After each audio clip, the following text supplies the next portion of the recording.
ऐसी बानी बोलिए मन काया पाखोय, औरन को शीतल करें आपहु शीतल होय रे भैया, आपहु शीतल होय।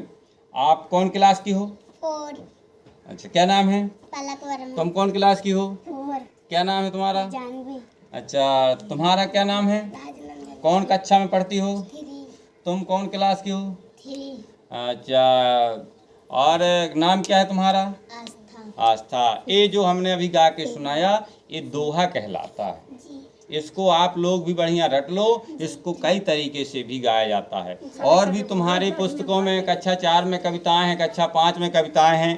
देखो कितनी अच्छी कविता है। इसको बढ़िया क्या है कि दोहे को अगर तुम गाओ नहीं तो उसमें आनंद नहीं आता है, जब तक उसको अच्छे से ना, जैसे ये है देखो कक्षा 4 में आपकी यह कदम का पेड़, ये कविता है ना, जी। तो इसको हम सुनाते हैं और इसी प्रकार से तुम लोग भी सुनाने की आदत डालना। यानी किसी भी कविता को, किसी भी गीत को जब तक गाया ना जाए तब तक वो कविता कविता जैसे या गीत गीत जैसे नहीं लगता है। और इसीलिए कवि लिखते हैं जिसमें कोई ना कोई गाए और उसका अर्थ निकले। अब जैसे हमने जो सुनाया है तो उसका मतलब है कि हमको ऐसी बानी बोलना चाहिए कि मन का एकदम हृदय से निर्मल हो करके, औरन को दूसरों को भी शीतलता लगे, दूसरों को भी अच्छा लगे, खुद सुनने में अच्छा लगे और खुद भी शीतल हो, यानी अपना भी हृदय पवित्र हो, निर्मल हो, साफ हो। ऐसी हमको वाणी बोलना चाहिए। अब देखिए एक कदम का पेड़ है, हम सुनाते हैं बढ़िया। यह कदम का पेड़ है अगर माँ होता यमुना तीरे, मैं भी उस पर बैठ कन्हैया बनता धीरे धीरे। ले देती यदि मुझे बांसुरी तुम 2 पैसे वाली, किसी तरह नीचे हो जाती यह कदम की डाली।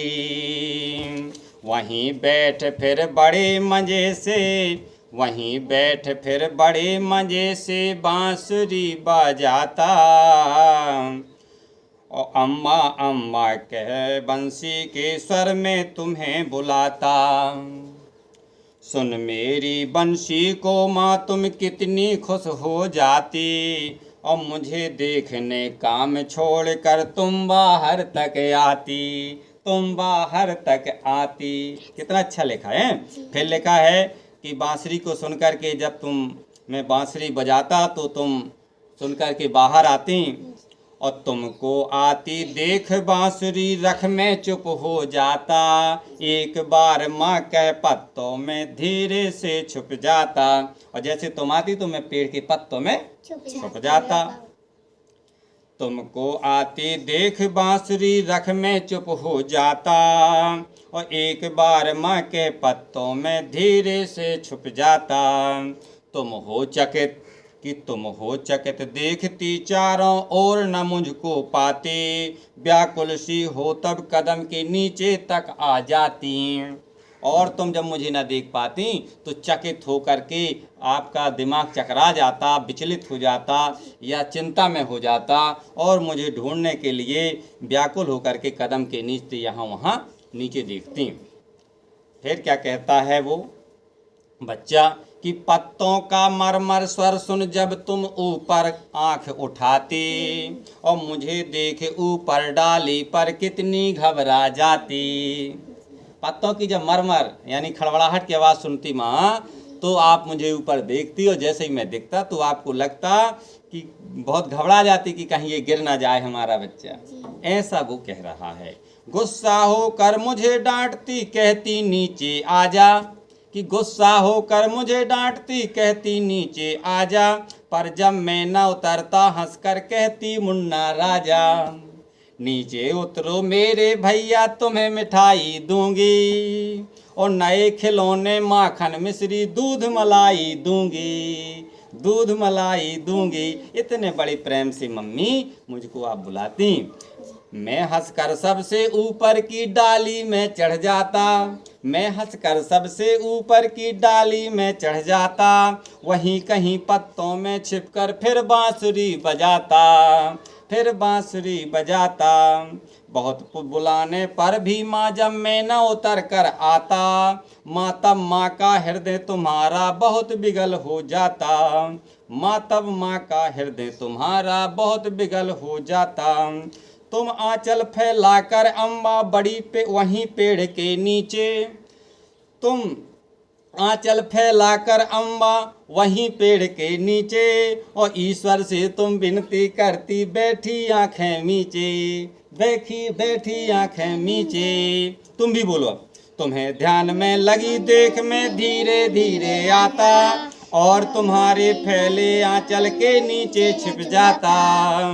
तुम्हें ध्यान से लगी देख मैं धीरे धीरे आता, तुम्हें तुम्हारे फैले आंचल के नीचे फिर छिप जाता।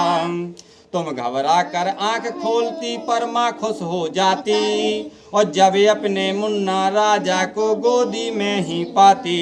इसी तरह कुछ खेला करते हम तुम धीरे धीरे, यह कदम का पेड़ अगर माँ होता यमुना तीरे। सब कोई कहो, यह कदम का पेड़ अगर माँ होता यमुना तीरे। इस प्रकार से ये कविताएं याद भी करनी पड़ती हैं, और इनका अर्थ भी याद करना पड़ता है। कितना सरल अर्थ है यह कदम का, यानी कदम का पेड़ को कह रहे हैं कि अगर माँ यमुना के तीरे कदम का पेड़ होता तो मैं भी कन्हैया जैसे, कृष्ण जैसे इस कदम के पेड़ में मैं बनता, चढ़ करके माना मैं कन्हैया बन जाता और धीरे धीरे इस पेड़ में चढ़ने लगता है। फिर बांसुरी बजाता, फिर तुम नीचे आती, कहती कि कहाँ है हमारा मुन्ना राजा, हम छिप जाते हैं। फिर ऊपर की ओर डाली की चड़चड़ाहट सुनती तो ऊपर की ओर देखती तो तुम्हें लगता कि यार हमारा बालक गिर पड़ेगा, तो तुम पहले गुस्सा हो करके बुलाती तो मैं और ऊपर चढ़ जाता।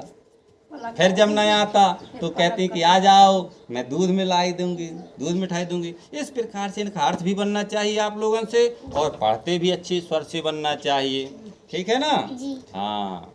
और आप लोग गणित में भी सवालों को हल किया करिए। जी। जैसे हम पूछते हैं किसी से, 3 की दूनिया सुनाओ तुम।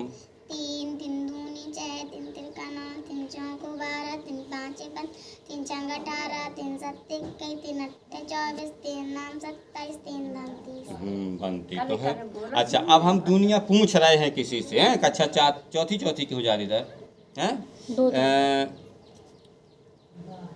क्या 3 18, हाँ या क्या 3 18, कौन बताएगा? 3 छंग 18। 3 छंग, तो तुमने उल्टा बताया, हमने क्या 3 18 पूछा, क्या 3 18, कहाँ तक दुनिया बनती है? देखो 6 3 18, 6 दूनी 12 और 6 3 18, ऐसा पूछा जाता है। जैसे कोई पूछे छोटी वाली दुनिया पूछे तो क्या 5 20, कौन बताएगा? अब आप लोग दुनिया भी अच्छी कंप्लीट कर लो, कक्षा 5वीं में 20 तक दुनिया अच्छे से रट जाएं, तब वो गुणा भाग जोड़ घटाना बना करते हैं। ठीक है, तो आप लोग बढ़िया कविता भी सीखिए, गणित भी सीखिए। आप सभी का धन्यवाद। अब पढ़ना है आप लोग घर में जा कर के, ठीक है? हाँ, गुणा बनने लगे, दुनिया बनने लगे। चलो ठीक है, जाइए।